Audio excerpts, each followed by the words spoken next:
नन्हा सा फूल हूँ मैं, चरणों की धूल हूँ मैं।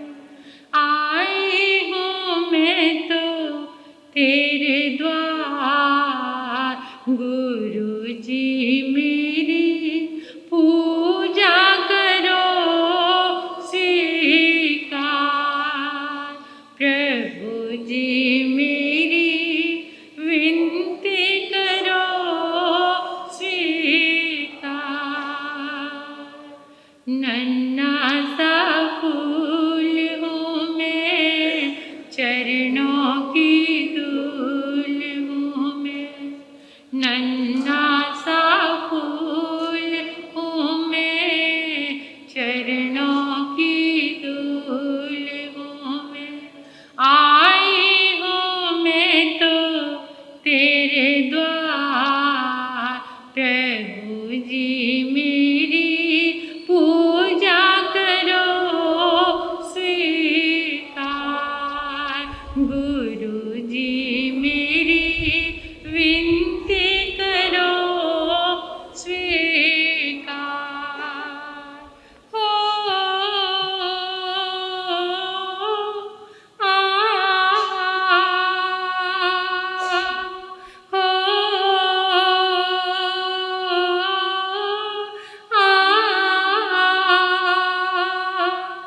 सुन लो हमारी अर्जी, थोड़ा सा ज्ञान दे दो। सुन लो हमारी अर्जी, थोड़ा सा ज्ञान दे दो। जीवन में जीना सीखूं, ऐसा वरदान दे दो। जीवन में जीना सीखूं, ऐसा वरदान दे दो। सूरज से शान पाऊं, चंदा सा मान पाऊं। सूरज से शान पाऊं, चंदा सा मान पाऊं। इतना सा दे दो वरदान, गुरु जी मेरी पूजा करो स्वीकार। प्रभु जी मेरी विनती करो स्वीकार। प्रभु जी मेरी वंदना करो स्वीकार।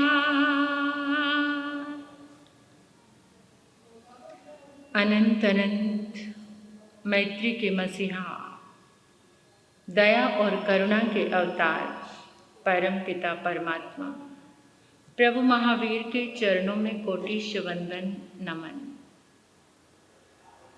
अरिहंत परमात्मा श्रीमंदिर स्वामी भगवान के पावन चरणों में कोटिश वंदन नमन। श्री आत्म शिव शमन रतन गुरुवे नमः। परम दयालु, परम कृपालु, कर्नाटक गज केसरी आराध्य गुरुदेव के पावन चरणों में वंदन करती हूँ, नमन करती हूँ। तब का दिव्य वरदान देने वाले मम आराध्य गुरुवरिया श्री प्रवेश कुमारी जी महाराज साहब के पावन चरणों में वंदन नमन। 311 उपवास द्वारा जिन शासन के दिव्य प्रभावना करने वाले गुरनी मैया श्री मोहन माला जी महाराज साहब के पावन चरणों में वंदन नमन। मेरे जीवन पर अनंत उपकार करने वाले, धर्म का दिव्य दान देने वाले आराध्य गुरनी मैया के चरणों में वंदन नमन। गुरु गणेश परिसर में विराजमान समस्त गुरुवरिया तुल्या महासती वृंद के पावन चरणों में मेरा वंदन स्वीकार। स्नेहित प्रिय छोटी साधवियाँ, गुरु गणेश दरबार में आए गुरुदेव के परमात्मा के प्यारे प्यारे भक्तों, हृदय के आंगन में आप सभी का स्वागत करती हूँ, अभिनंदन करती हूँ आप सभी की श्रद्धा का, अनुमोदन आप सभी के सुंदर भावों का और बहुत सारा शुक्रिया अदा करती हूँ, धन्यवाद देती हूँ आप सभी के पुरुषार्थ को आपने सुंदर पुरुषार्थ किया। इस धर्म आंगन की ऊर्जा से स्वयं को जोड़कर परम सौभाग्यशाली आप बन गए।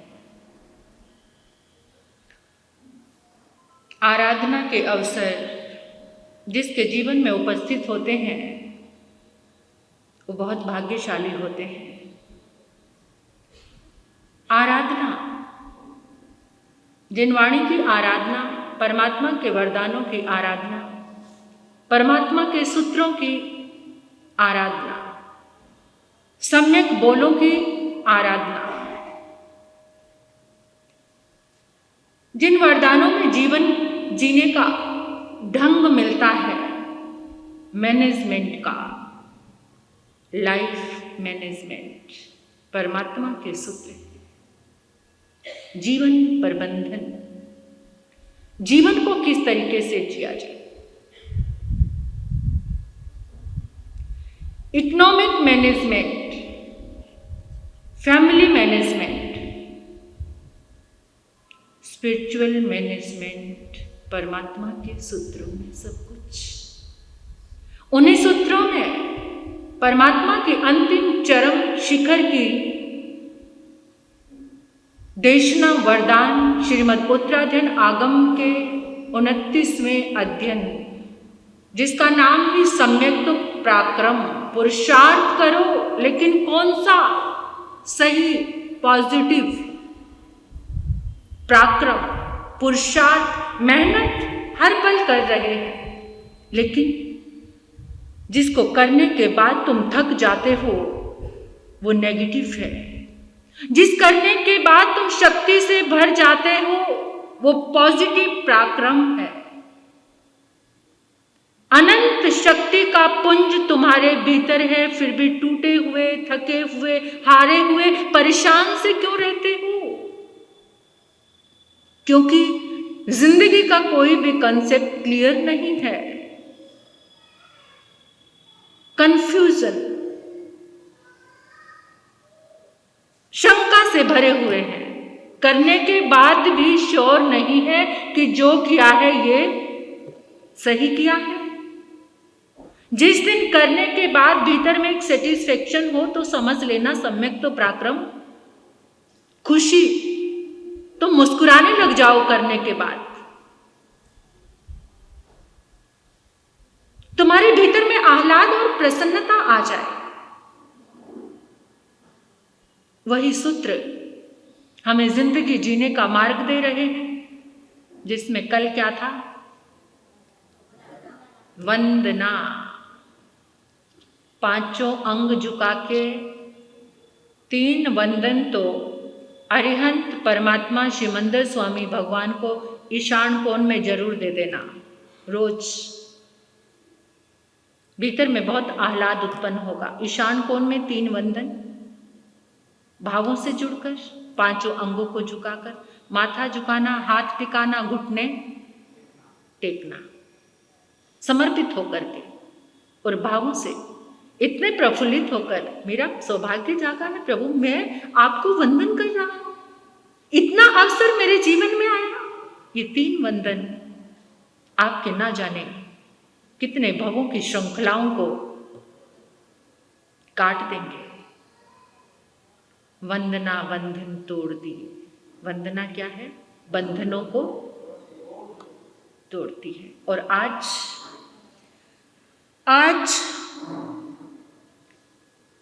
जैन धर्म का, जिन शासन का, या मैं कहती हूं मानव मात्र का सबसे बड़ा रिचुअल क्या? परिक्मणेनं भन्ते जीवे किंग जड़े। बहुत विश्वास है किसका? प्रतिक्रमण। कितने लोग तो अभी थोड़ी तैयारी कर रहे होंगे, कौन से 8 दिन का पर्युषण पर्व में 8 ही दिन प्रतिक्रमण। कुछ लोग ऐसे हैं जो 1 ही दिन करते हैं। देवसी रावसी, दिन के दोषों। प्रतिक्रमण क्या है? ये शब्द ही क्या है?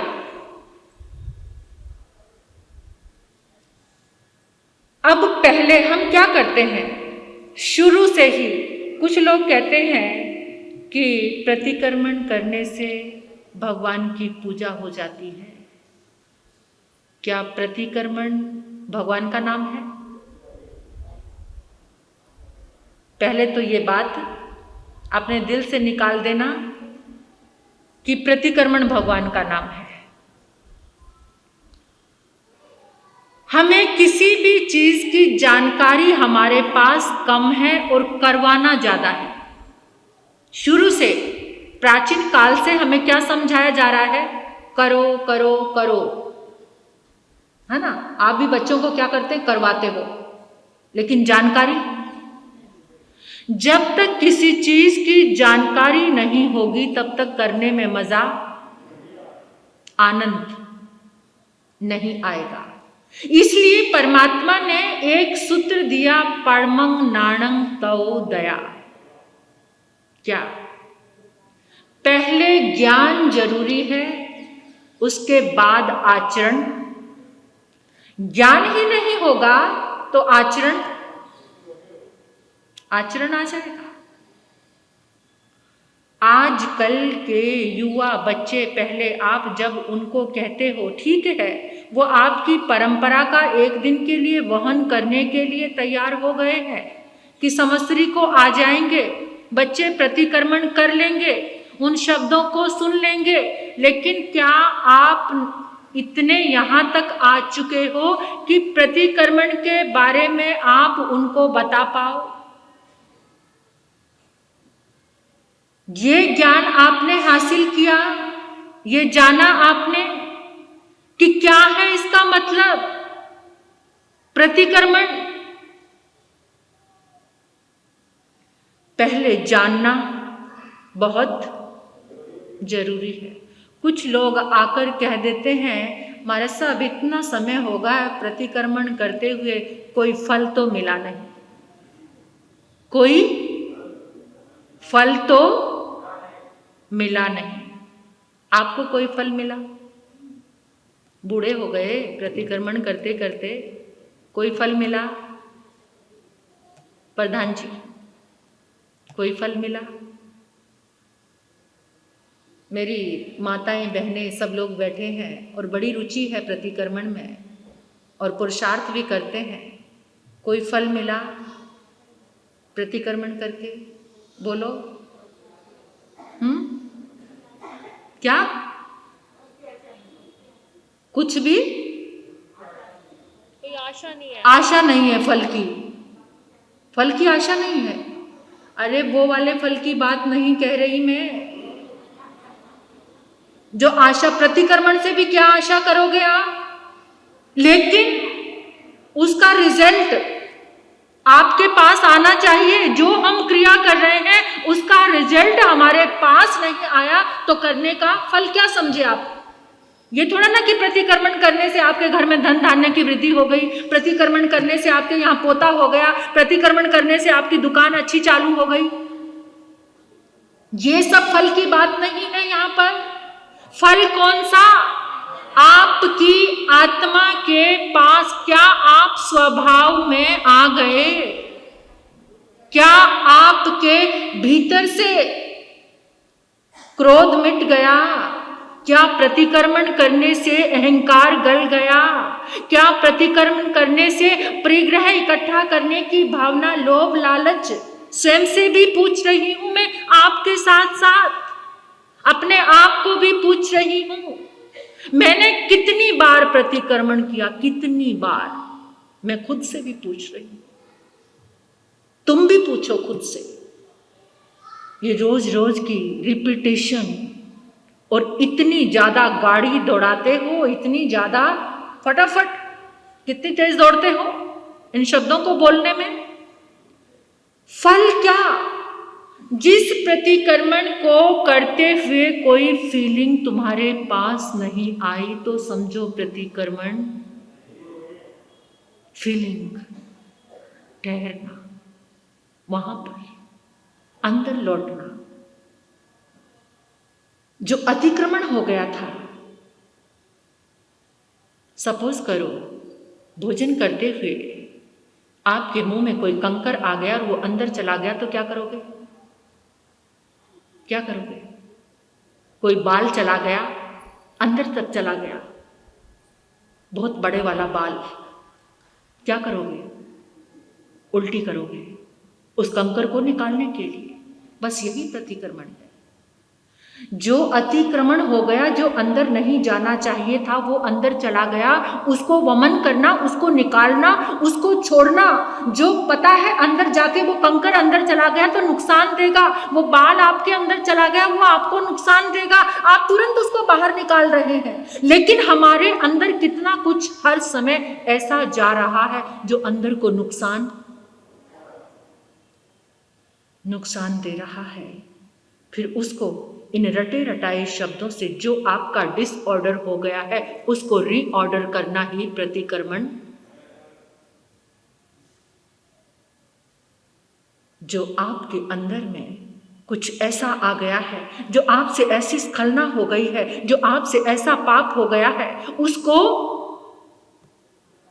उसको बाहर निकालना यानी अपने भीतर लौटना ही क्या है?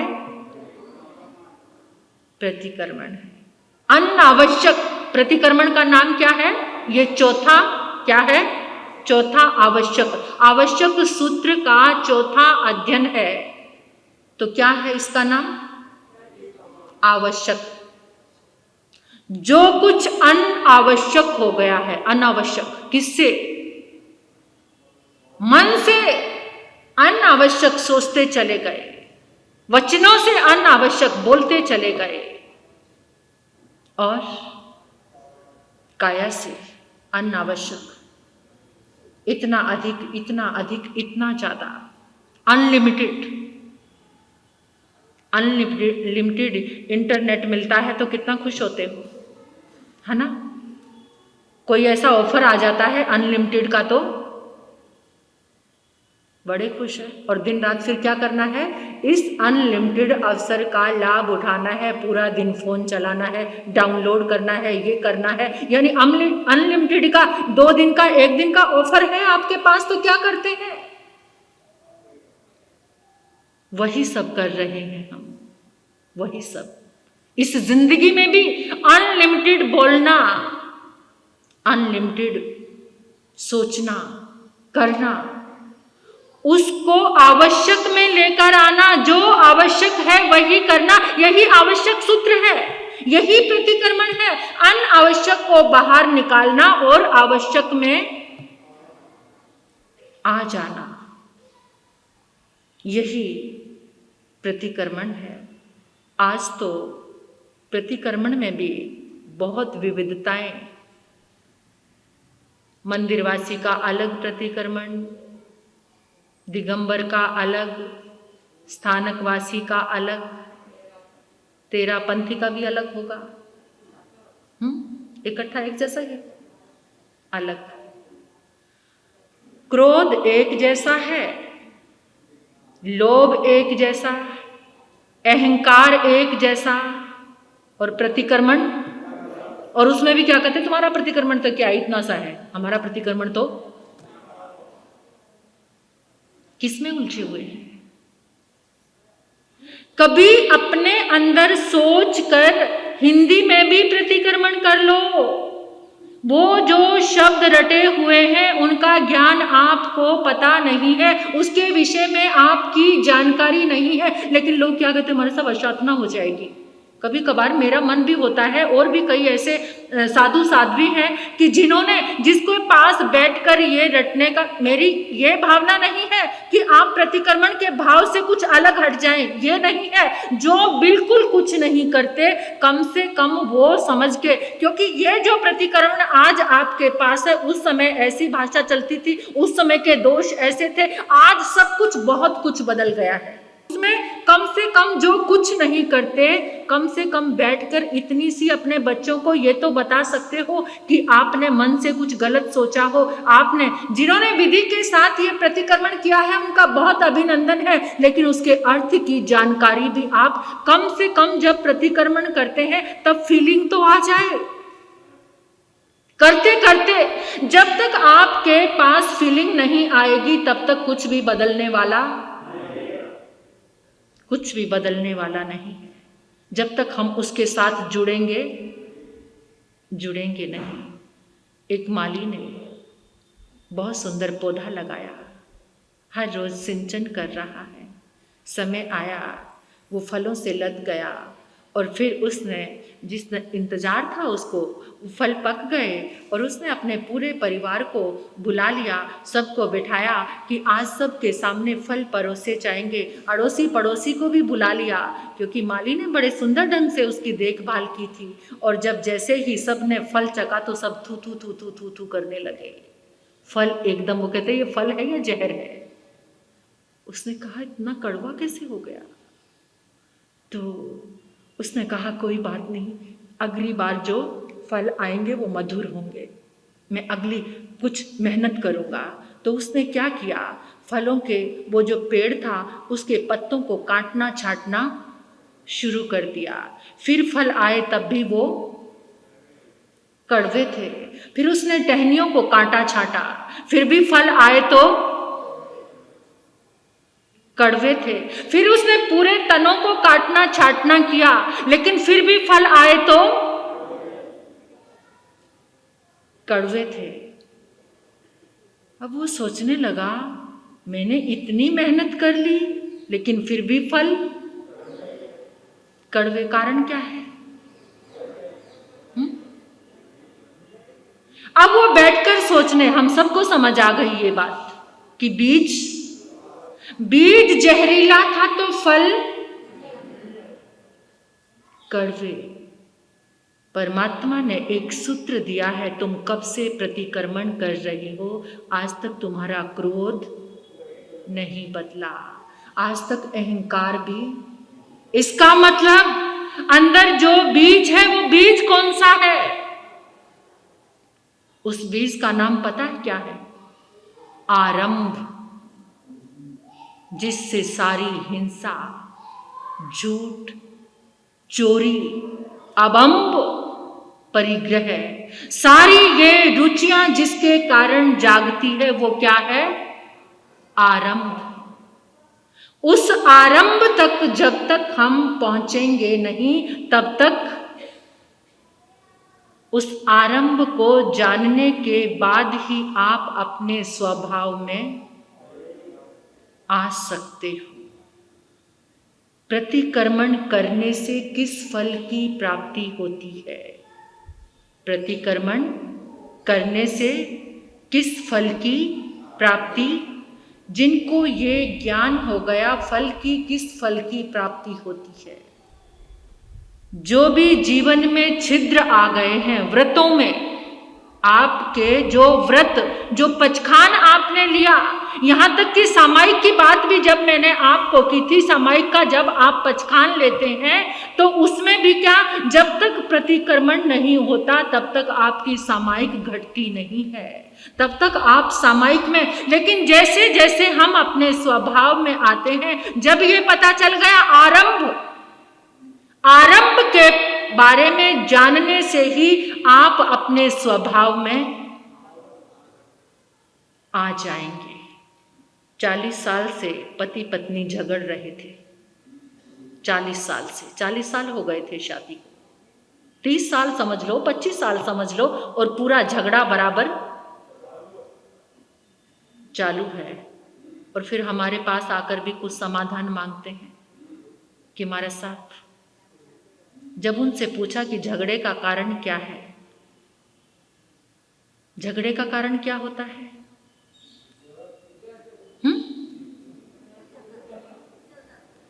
वहां झगड़े का कारण था मेरा पति मुझसे प्रेम नहीं करता, मुझे सम्मान नहीं देता, मेरी बात नहीं मानता, मुझे टाइम नहीं देता। तो यही झगड़ा चल रहा था। ये झगड़ा कैसे मिटे? पति ऐसा चाहता, पति की शिकायत पत्नी के लिए है कि ये मुझे टाइम नहीं देती, मेरा कहना नहीं मानती, मुझे सम्मान नहीं देती। कैसे झगड़ा मिटेगा? जो तुम किसी से चाहते हो तो दूसरा भी तुमसे वही दूसरे के लिए चाहना अगर छोड़ दोगे तो सारा झगड़ा चाहना, ये चाहना छोड़ना ही अपने स्वभाव में आना है। और कब छूटेगा ये चाहना? तुम्हारे भीतर बहुत प्रेम है, जब ये पता चल जाएगा कि मेरे अंदर, खुद के अंदर बहुत सम्मान है, मेरे खुद के अंदर बहुत प्रेम है, मेरे खुद के अंदर बहुत खुशी है। मुझे दूसरे से चाहना नहीं कि दूसरा मेरा रात भर मुझे बुखार रहा और अंदर सुबह उठकर सबके लिए कितनी शिकायत, मुझे उसने नहीं पूछा, मुझे उसने नहीं पूछा, मुझे उसने नहीं पूछा, मुझे उसने नहीं। ये क्या है? ये विभाव। विभाव का नाम ही स्ट्रेस है, तनाव दे दिया। जो विभाव है, मिथ्यात्व है, यही स्ट्रेस है, तनाव यही है। जब तुम्हें पता चल गया, या तो तुम किसी से सम्मान पाने की इच्छा जो तुम्हारी तकलीफ दे रहा है उसकी तह तक आओ कि जब तुम्हारा जुड़ाव हुआ। अगर शादी ना होती तो तलाक किस लिए होते हैं? तलाक क्यों होते हैं? शादी होती है तो तलाक होते हैं। अगर शादी ना हो तो एक व्यक्ति आकर कहता मैं मरना नहीं चाहता, मैं मरना नहीं चाहता, तो उसके आरंभ में जाओ, जन्म लेना छोड़ दो तो मरना छूट जाएगा। जब तक जन्म होता रहेगा तो मृत्यु, जब तक शादी होती रहेगी तब तक डाइवोर्स होती ही रहेंगी। जब तक एक दूसरे के लिए चाहत जागती रहेगी, हमारे मन का सबसे बड़ा यही मिथ्यात्व है। और जब प्रतिक्रमण के द्वारा मिथ्यात्व को जाना, अव्रत को जाना, परमाद को जाना, कषाय को जाना, अशुभ योग को जाना, ये सारे जो व्रत हैं, जारे जो आश्रम हैं प्रतिक्रमण के द्वारा, ये सारे छिद्र जब लौटने की कला आ जाए अपने भीतर में, जब बाहर की चीजों का भार लगने लगे। कितने दिन होटल में जाकर रहते हो, फिर किसकी याद आती है? घर लौटने की याद रहती है ना। ये जो इंद्रियों के सामान इकट्ठे करते हो, ये होटल है, होटल। फिर भी वहां का एक से एक अच्छी डिशेस खाने के बाद भी किसकी याद? घर में लौटना चाहते हो ना। ये इंद्रियों के होटल में घूमते घूमते घूमते घूमते कितना समय हो गया। अब क्या आवश्यक कर लो जीवन को, जो अनावश्यक है उस सब को,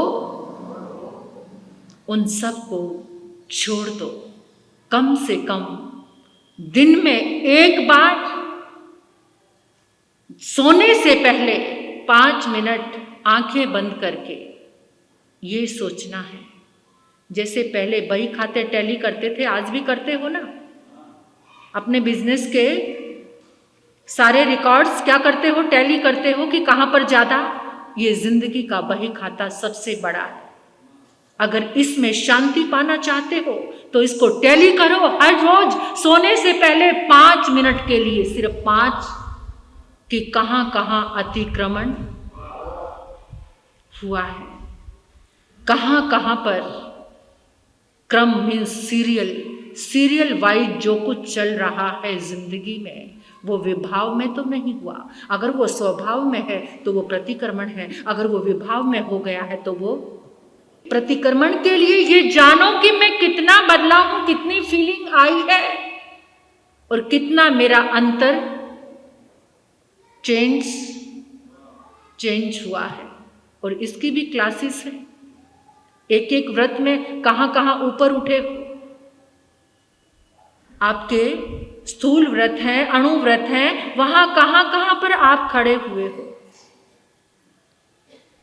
और प्रतिक्रमण कब किया जाता है? समय की सुई कितनी तेजी से दौड़ रही है। प्रतिक्रमण की व्याख्या तो बहुत, जिस समय व्रतों के छिद्र बंद हो जाते हैं उसके बाद संवर का मार्ग, सारे दोष, और वो जागरूक हो जाता है।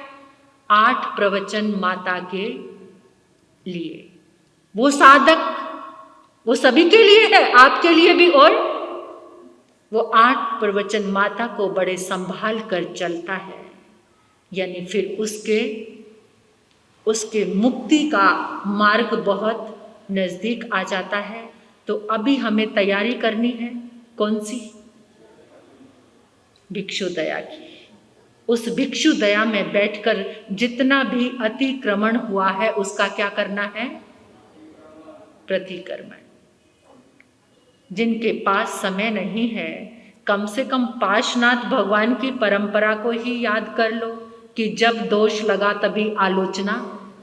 जिनके पास प्रतिक्रमण आने का समय नहीं है, उनके लिए है ये बात। अगर ऐसे ही छिद्र खुलते रहे और उनको रोकने का प्रयास, अतिक्रमण होता रहा तो ये स्ट्रेस बढ़ता ही जा रहा है, ये विभाव बढ़ता ही जा रहा है।